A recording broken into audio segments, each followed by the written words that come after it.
Nous continuons le déroulement de ce procès. Nous allons entendre un autre témoin sur le thème liberté et régulation. Donc nous allons appeler à la barre M. Manu Reynaud.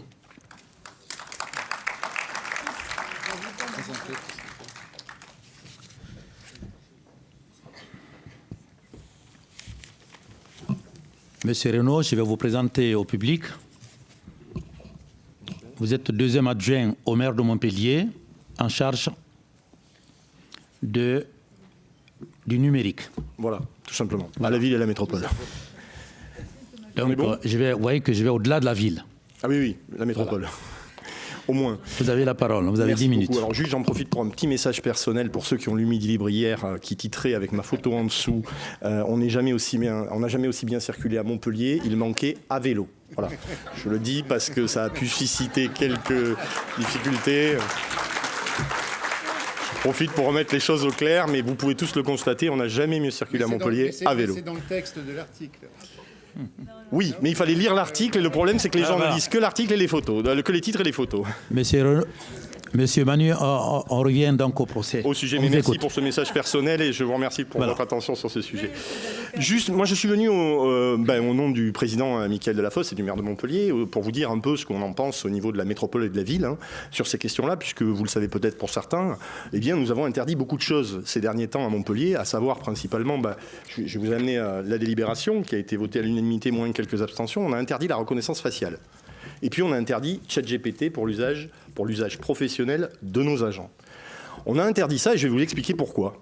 Mais je vais aussi vous expliquer qu'on a fait des interdictions, mais on a aussi beaucoup d'espoir dans cette technologie du moment qu'elle est maîtrisée. Et on a lancé derrière une convention citoyenne pour mieux s'expliquer sur les usages justement de ces technologies. On va beaucoup parler d'IA générative, mais c'est beaucoup plus large. Et Grégoire en a parlé pour les questions de santé. On a lancé aussi un comité territorial de l'intelligence artificielle pour prendre ces sujets à cœur. Et on a lancé tout un ensemble d'initiatives parce qu'on croit réellement qu'il faut investir dans cette technologie, qu'il faut investir dans l'éducation et que vraiment on est au cœur du sujet. Donc vous voyez, il y a une interdiction, mais il faut l'expliquer pourquoi. Et puis il y a aussi la volonté d'aller beaucoup plus loin. L'objectif, c'est une IA souveraine, vous voyez, je le fais comme ça, éthique et responsable, parce qu'il faut qu'il y ait du sens dans une technologie, et ça c'est important. Et puis la méthode, c'est d'essayer de comprendre et de le faire ensemble, depuis le citoyen jusqu'aux entreprises, jusqu'aux chercheurs. Et c'est très très important, et aux élus. Les élus, c'est toujours les derniers, c'est toujours ceux qui comprennent en dernier ce qui se passe, et qui à la fin parfois font des lois, en général quand il y a quelque chose qui s'est mal passé. Je vous explique quand même comment ça se passe. Qu'est-ce qui se passe? Je reviens juste avant l'interdiction de ChatGPT, et j'en profite pour saluer ma collègue Agnès Robin, qui est adjointe au maire aussi, et Caroline Dufoy, qui ont voté ces délibérations. Quelques jours avant cette interdiction, c'était l'effervescence sur l'arrivée de ChatGPT, vous l'avez dit, de mi-journée qu'on utilise ici, et puis effectivement, c'était la démocratisation de technologies qui sont, et vous allez le voir et vous allez le réentendre, qui sont anciennes, les modèles de langage. Ça a été travaillé à Montpellier. Je salue Jean Salentin qui va intervenir tout à l'heure, qui va nous parler d'IA il y a plus de 40 ans. Donc, mais la démocratisation de certains usages, notamment l'IA générative. Et ça a été un déchaînement, effectivement, comme on a pu le rappeler. On allait perdre 300 millions d'emplois d'un côté, puis Donald Trump allait être réélu assez rapidement, voire même avant l'élection. Visiblement, ça se passe un peu mal en ce moment, mais c'est autre chose. Moi, je vais vous dire le déclic que j'ai eu quand j'ai pu avoir accès à un certain nombre de démonstrations de Microsoft dans l'usage de son produit que vous connaissez, parce qu'il faut voir d'où ça part, Microsoft Office. Tout le monde utilise Word, Excel, ce genre de choses sur son bureau, dans son usage professionnel ou personnel. Et en fait, on utilise une offre qui s'appelle Microsoft Office 365. Je vous passe les détails, c'est dans le cloud et c'est utilisé par un ensemble d'entreprises et de collectivités à travers le monde. Et en fait, ils ont eu l'idée, en achetant ChatGPT, de le mettre là-dedans. Il faut savoir que le web, tel qu'on le voit, il y a le web émergé, c'est-à-dire ce que vous avez accès sur Internet, et puis il y a tout ce que vous n'avez pas accès, c'est-à-dire tout ce qui est derrière un mot de passe, tout ce qui est dans vos ordinateurs à vous, mais ce qui est aussi les ressources d'une entreprise, d'une collectivité, ces données qui sont protégées. Et celles-là, elles ne sont pas scrappées par ChatGPT. Mais le projet de Microsoft, c'est, dans le cadre d'une accélération de la productivité, d'installer sur vos machines, sur les machines de l'ensemble des entreprises dans le monde, c'est-à-dire des centaines de millions de gens, ce produit Alors évidemment, il y a des cadres juridiques, on y passera là-dessus, mais qui va pouvoir avoir accès cette fois-ci aux données réelles de l'entreprise et aux données qui n'étaient pas jusque-là. Et qui va effectivement, avec de la productivité, permettre de vous résumer des choses, permettre de récupérer des informations, parce que c'est bien joli d'avoir des données, mais ça c'est un outil pour permettre justement de les trier, de les résumer et de les exploiter. Et bien moi, quand j'ai vu la démonstration de Microsoft 365, pour ceux qui aiment la science-fiction, moi j'ai vu Skynet. J'ai réellement vu Skynet et j'ai eu très très peur. Parce qu'en fait, à partir du moment, vous savez, le cloud, on ne sait pas ce que c'est en vrai. Tout ça, c'est un nuage. Alors vous imaginez, avec ce que ça génère comme machine, comme serveur.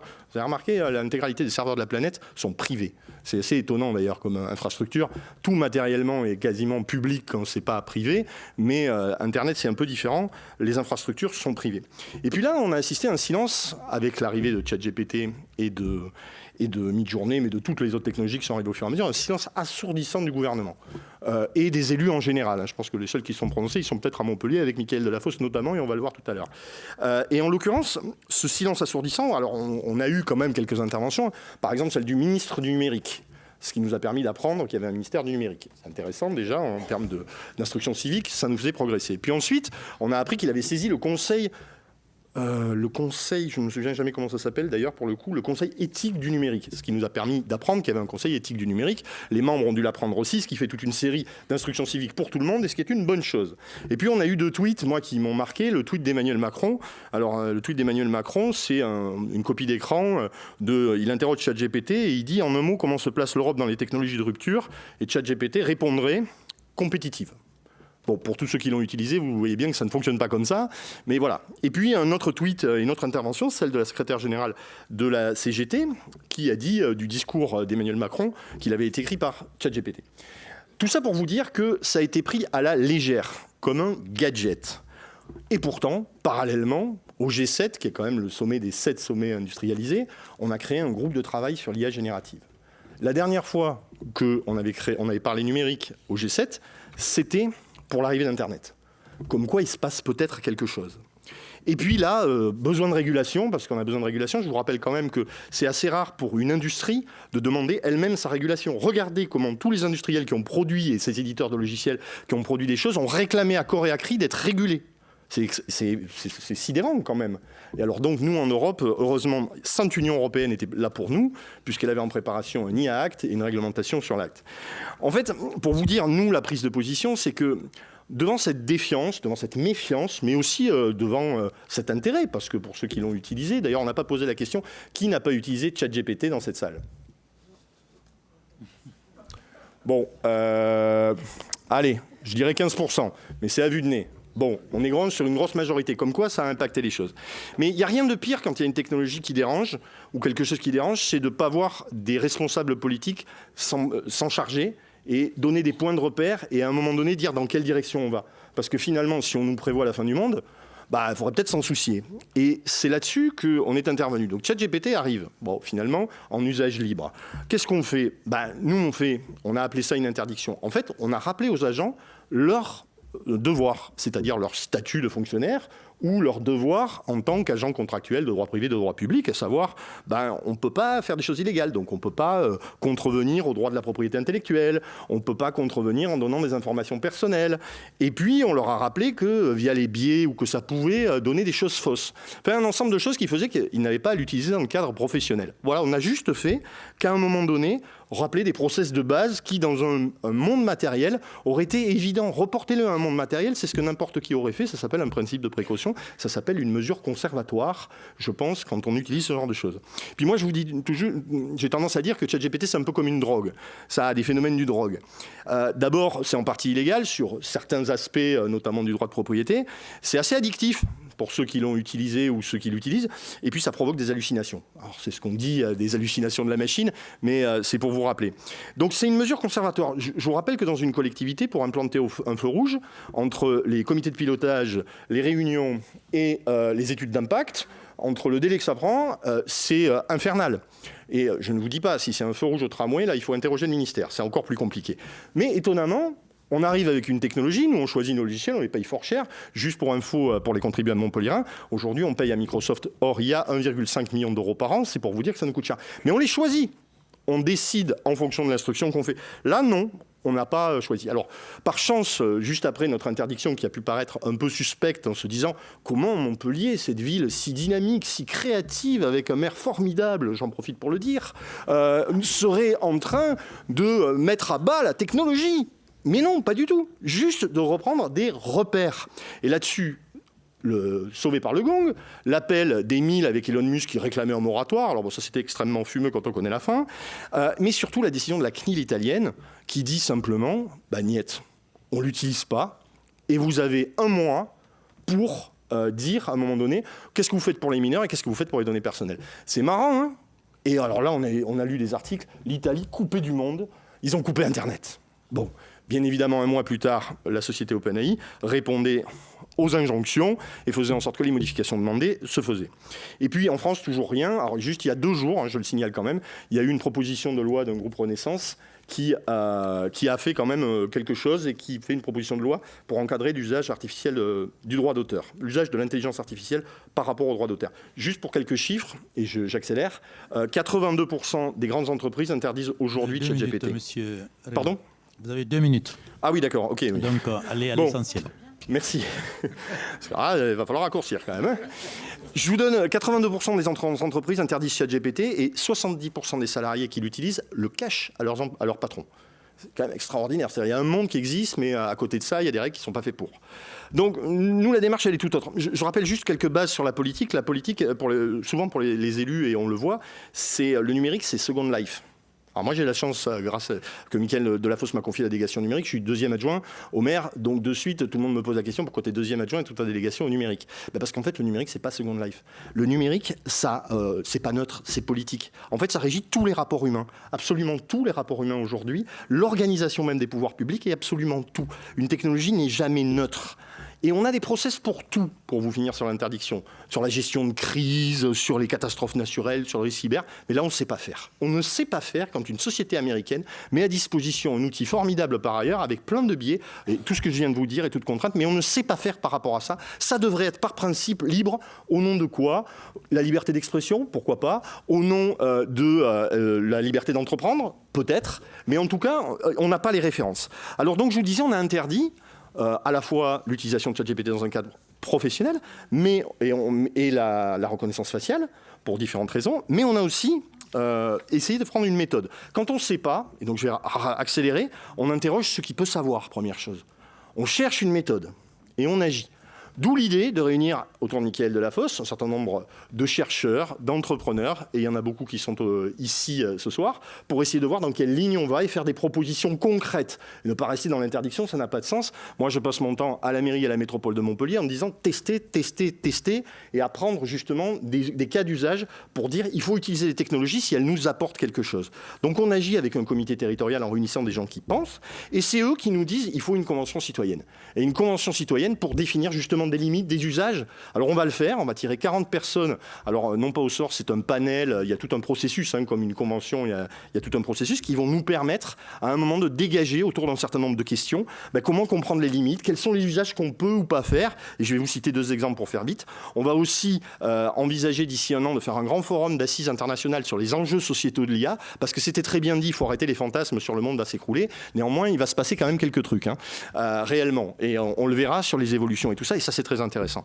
On a aussi, et surtout, on a soutenu les initiatives de l'université. Je salue Hélène Laurent qui est là et qui le porte au nom de l'université. Un appel à projet IA Cluster sur les investissements qui peuvent être faits en matière de recherche, mais qui peuvent aussi donner des produits pour les entreprises dans un cadre maîtrisé, avec une gouvernance maîtrisée. Et puis après, il y a plein d'idées qui ont dégagé de là. Et je voulais le dire parce que Liliane l'a dit tout à l'heure en début, le plus important, c'est la formation et c'est l'acculturation à ces sujets. Et tout ça a une importance considérable. Et puis on agit dans la collectivité. Alors on a été la première aussi à aller voir les organisations syndicales. Et vous savez ce qu'on leur a dit aux organisations syndicales ? On ne sait pas grand-chose, mais on vous le dit déjà, parce que ça nous paraît important de ne pas les prendre en dernier. C'est vraiment une question de méthode. Je prends 2 exemples, sinon sans exemple, on ne saurait pas. Je vous en remercie, Monsieur le Président. 2 exemples pour terminer. Si sur l'acceptabilité pour la question de l'IA sur le cycle de l'eau, on n'aura pas de souci. Sur la question de la reconnaissance faciale, tout le monde est contre parce que ça fait peur, mais en fait, c'est beaucoup plus compliqué que ça, ne serait-ce que dans la gestion de ce qu'est caméra intelligente. Et les limites qui ont été placées par la loi sur les JO nous en donnent une idée. Je voudrais juste vous donner 2 questions qui vont être soumises à la Convention citoyenne, parce qu'il y a des choses qui sont beaucoup plus complexe, mais aussi très intéressant. Par exemple, dans la relation aux usagers, on a des entreprises qui nous proposent des standards automatisés capables de répondre comme des chatbots intelligents et qui s'adaptent à votre contexte et qui s'adaptent vraiment et qui peuvent vous apporter une réponse. Ça marche bien. Et ça marchera beaucoup mieux demain. Mais elle est où la place de l'humain? Et c'est ça la question qu'il va falloir poser. C'est quelles sont les limites par rapport à ces questions d'humain. Puis je vous en donne un dernier exemple. Il y a une société qui a déployé des solutions d'IA générative appliquées aux délibérations des conseils. C'est-à-dire elle a pris 3200 collectivités, elle a intégré 10 ans de délibération. Et cet outil, il permet de comparer les délibérations, d'instruire. En fait, chose qu'on ne savait pas faire. Parce que ce n'est pas parce que les données existaient qu'elles étaient exploitables. Aujourd'hui, on va pouvoir les exploiter.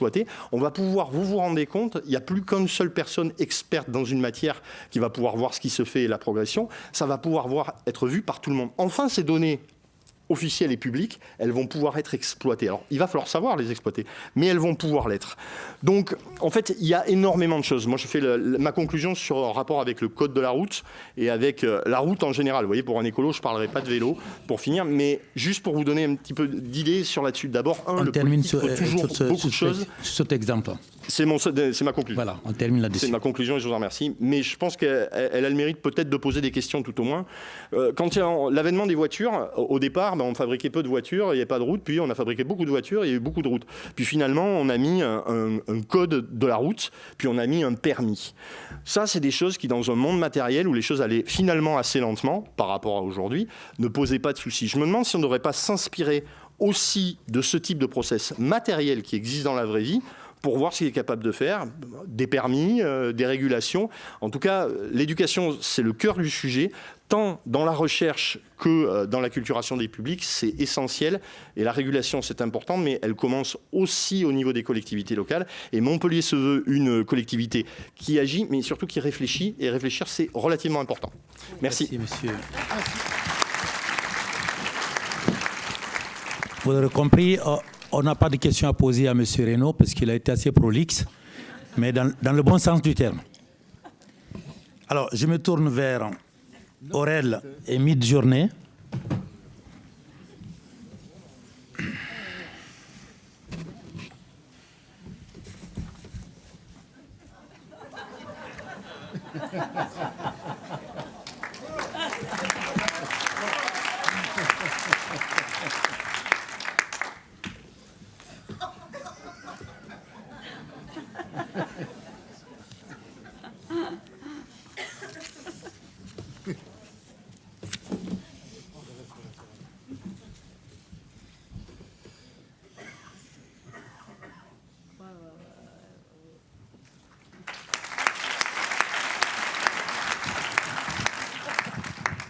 Merci.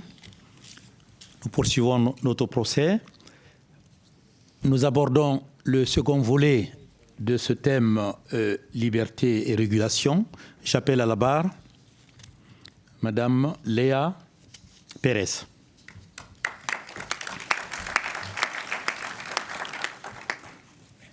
Alors, quelques mots sur Madame Pérez.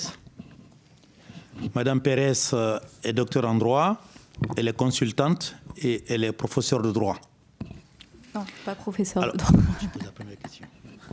Donc, c'est gentil de me rajouter une ligne sur mon CV. Très bien. Madame Pérez, bonjour tout d'abord. La Cour, jusqu'à présent, a entendu pas mal d'arguments en faveur de l'IA sur la santé, sur l'éducation, sur l'emploi. Et M. Reynaud est venu, lui, nuancer un peu tout ça, nous parler des limites et surtout de la maîtrise de cette technologie, c'est-à-dire essayer d'abord de l'appréhender, de voir toutes ces dimensions avant de prendre une décision. C'est bien ça ? Le sujet central, au final, qu'il traite, c'est l'histoire de contrôle. C'est-à-dire, est-ce que l'IA, cette technologie, il va falloir devoir la contrôler pour éviter qu'elle nous échappe, qu'elle nous submerge. Alors, la question est simple, faut-il réguler l'IA ? Et vous allez nous répondre à cette question. Alors, merci. Comme tout juriste qui se respecte, je vais commencer par préciser un petit peu la question, puisque si on la formule comme telle, elle laisse entendre que le développement de l'IA s'est fait dans un vide juridique total, ce qui n'est pas tout à fait exact. Ce qui est vrai, c'est qu'il n'y a pas de texte général aujourd'hui régissant précisément l'intelligence artificielle. Mais il y a certains usages ou certains éléments qui sont nécessaires au fonctionnement d'un système d'IA qui sont d'ores et déjà encadrés. Deux exemples. Aujourd'hui, en France, lorsqu'un professionnel de santé utilise un dispositif médical qui intègre de l'intelligence artificielle dans le cadre d'un acte médical, il est censé en informer son patient. Second exemple, quand un organisme public ou une entreprise a recours à des données personnelles pour alimenter un algorithme d'IA, elle est censée respecter les règles du Règlement européen sur la protection des données, le fameux RGPD, qui encadre l'utilisation des données personnelles. Mais donc, toujours est-il qu'actuellement, ce qui est vrai, c'est qu'il n'y a pas de texte général qui régit précisément l'intelligence artificielle. Et donc, en réalité, quand on se pose cette question de savoir si il faut réguler l'intelligence artificielle, on se pose plutôt celle de savoir, en tout cas, on devrait plutôt se poser la question de savoir s'il faut des règles et des principes spécifiques à cet objet technique particulier. C'est bien. Alors, on va poser la deuxième question. Oui, donc justement, est-ce que vous pourriez nous éclairer sur les objections quant à une régulation de l'IA par des règles spécifiques ?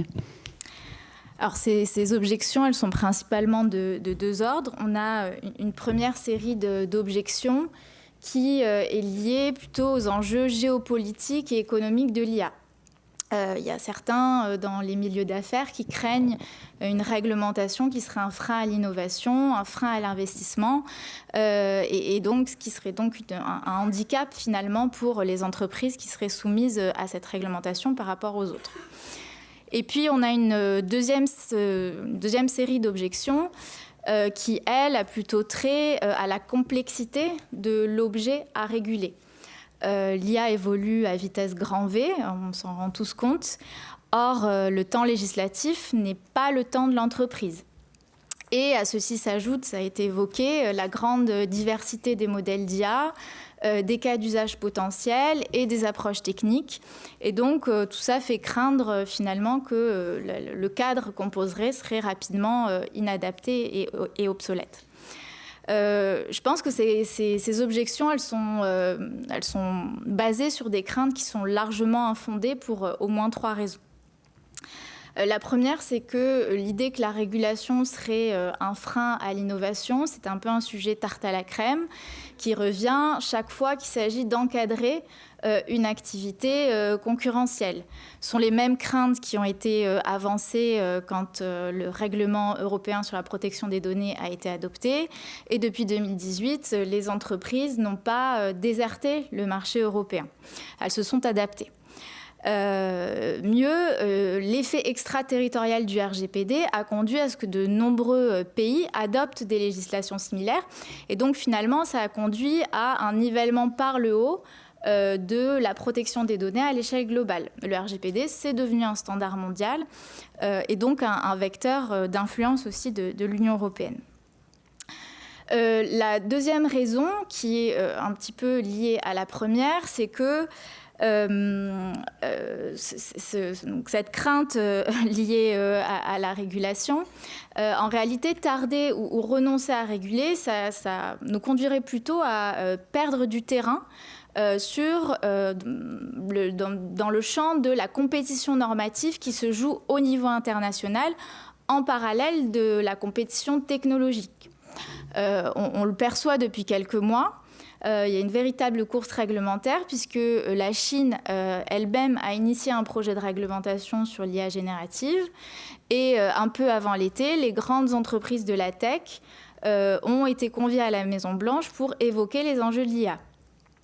Donc côté Union européenne, on a pris un peu d'avance puisque le règlement sur l'IA est sur la table depuis 2021 et son processus d'adoption s'est un peu accéléré mi-juin. J'y reviendrai sans doute un peu après.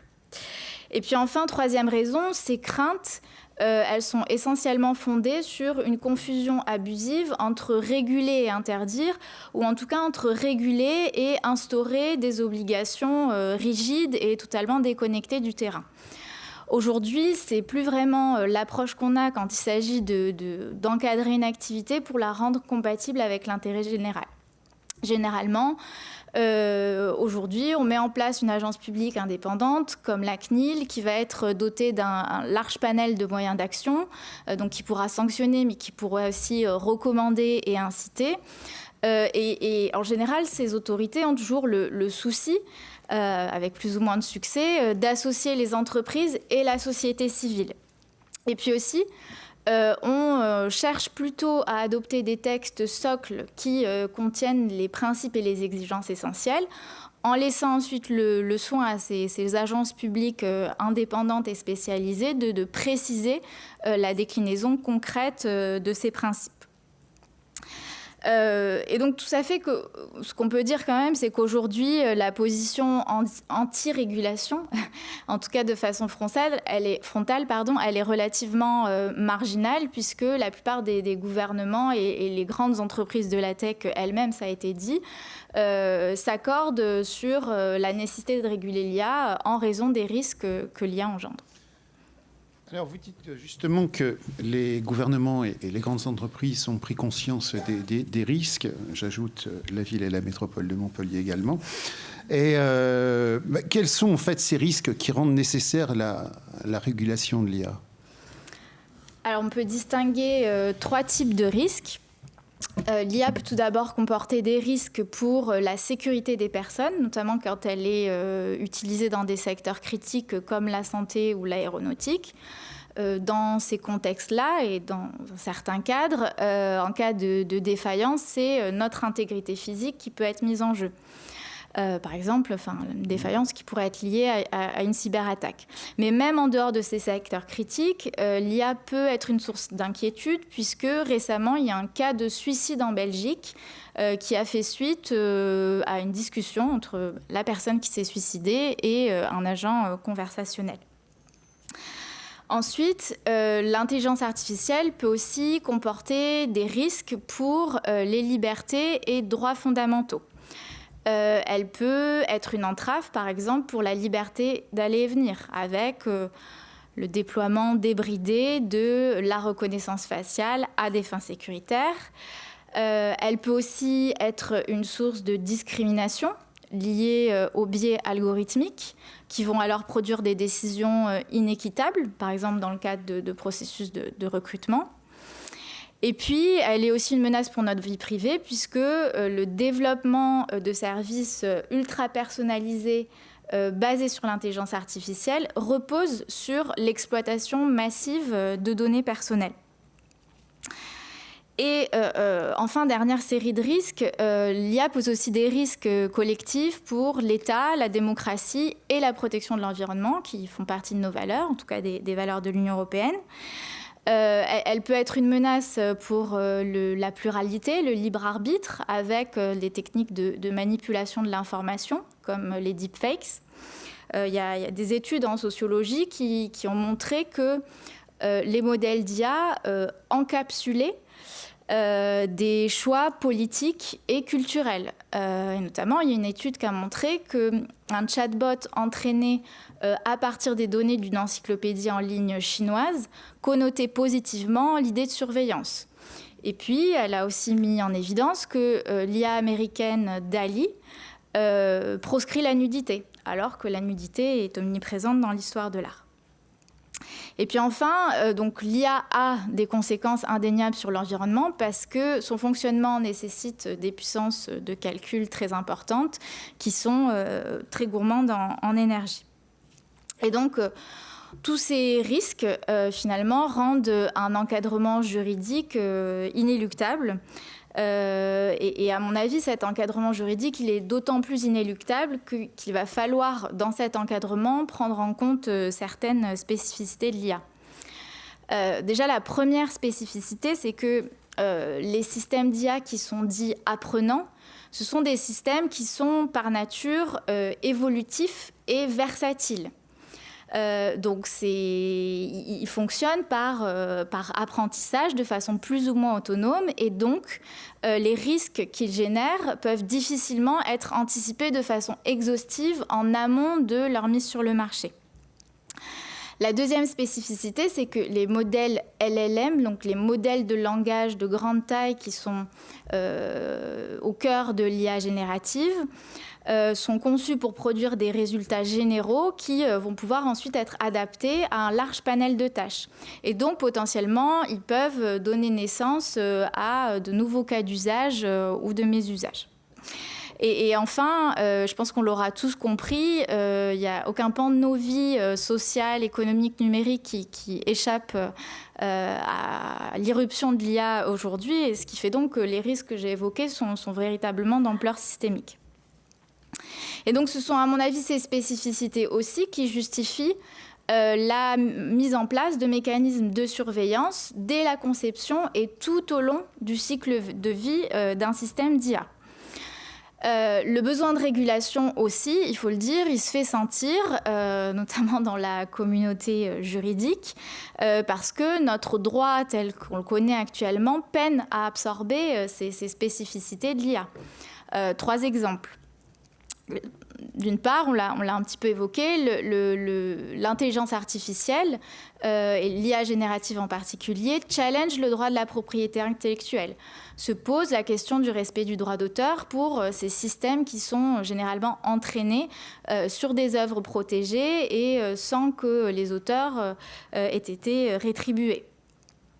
L'IA pose aussi d'importantes questions pour la protection des données personnelles. Par exemple, est-il possible d'obtenir l'effacement ou la rectification effective d'une information personnelle une fois qu'elle a été, entre guillemets, ingérée par le système? Et enfin, on peut s'interroger sur l'attribution des responsabilités quand un dommage est lié à un résultat produit par une IA. Et donc, pour finir pour cette question, y a un enjeu d'acceptation sociale aussi derrière l'encadrement juridique, puisqu'on est sans doute nombreux dans cette salle à être convaincus des progrès que peut apporter l'IA dans un certain nombre de secteurs, notamment dans celui de la santé. Mais pour autant, est-ce qu'on est prêt demain à accepter d'être recruté ou diagnostiqué par une IA ? Donc, il y a un enjeu d'appropriation et cette appropriation, elle ne pourra se faire que si on arrive à concilier innovation et droits fondamentaux. Et c'est, je crois, l'ambition que s'est donnée l'Union européenne. Léa, je t'interromps, il reste encore une dernière question que ma collègue va vous poser. Donc, je demanderai d'être un peu ramassé dans tes réponses. Alors pour faire le lien, quel mécanisme justement pour encadrer l'IA et garantir la confiance ? Alors, donc, je vais essayer de ne pas trop rentrer dans les détails, mais je vais quand même parler donc, du projet de règlement européen qui est sur la table. Ce règlement, il propose une gradation de la contrainte en fonction du niveau de risque qui est généré par le système d'IA. Donc, il va distinguer 3 catégories de systèmes. Première catégorie, les systèmes d'IA interdits. Car il génère des risques inacceptables, incompatibles avec les valeurs de l'Union européenne. Exemple, les systèmes de reconnaissance faciale en temps réel dans l'espace public, ou encore les systèmes d'IA qui sont utilisés pour établir un score social, donc ce qui nous distingue de la Chine. Deuxième catégorie, on a les systèmes d'IA à haut risque. Donc, ce sont les systèmes qui génèrent des risques élevés pour la sécurité ou les droits fondamentaux des personnes. Dans cette catégorie, on pourra entre autres trouver l'IA générative et puis l'IA qui est utilisée dans la santé, le travail ou l'éducation, aussi la justice. Et donc ces systèmes, cette deuxième catégorie qui va concerner un grand nombre de systèmes d'IA, pour cette deuxième catégorie, on instaurerait des obligations d'évaluation préalable et de monitoring constant, auxquelles s'ajouteraient des obligations spécifiques pour les IA génératives, mais donc je ne rentre pas dans le détail. Et enfin, dernière catégorie, les systèmes d'IA à risque limité, qui sont finalement les systèmes qui n'en rentrent pas dans les deux premières catégories, et qui, eux, seront soumis à des principes généraux, principes qui sont inspirés de l'éthique et qui vont s'appliquer à tous les systèmes. Et donc, juste pour évoquer un peu ce socle de principes inspirés de l'éthique auquel l'Union européenne a pensé, on a d'abord le principe de garantie humaine, qui signifie que tous les systèmes doivent être supervisés, contrôlés par des humains. Les principes de robustesse et de sécurité, les principes de respect de la vie privée et de protection des données, le principe de transparence qui implique la traçabilité et l'explicabilité, et puis les principes de diversité, non-discrimination, équité, et enfin les principes de bien-être sociétal et environnemental. Mais donc pour finir sur cette présentation du règlement, juste vous dire que ce règlement à lui seul, évidemment, il ne suffira pas pour discipliner l'intelligence artificielle. D'abord, il faudra qu'il soit complété par un travail de normalisation, c'est-à-dire une mise en accord sur des standards techniques communs, notamment en matière d'explicabilité, parce que c'est un point crucial. On ne pourra pas maîtriser les risques si ces systèmes restent opaques. Et fort heureusement, il y a des entreprises montpelliéraines qui contribuent déjà à ce travail de normalisation. Ensuite, les autorités qui seront en charge de contrôler le respect du règlement ne devront pas faire que ça, elles devront aussi accompagner les concepteurs et les utilisateurs de systèmes d'IA pour qu'ils comprennent bien les implications concrètes de ces principes et les aider aussi à savoir comment articuler ces principes avec d'autres règles, notamment des règles sectorielles.